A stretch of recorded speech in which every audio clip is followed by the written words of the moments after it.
আজকে চরমনের দরবারে মাহফিল চলতেছে বাবা।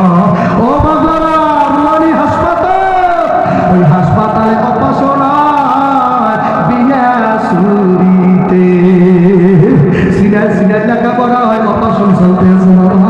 বড় বড় রুগী আজকে রাত্রে শেষ অপারেশন করবে পিসা হুজুর, ওরে শেষ অপারেশন করিয়া গুড়া গুলারে ধরিয়া ধরিয়া পার করে ফেলাই দেবে বাবা। ওই ময়দানে যাইয়া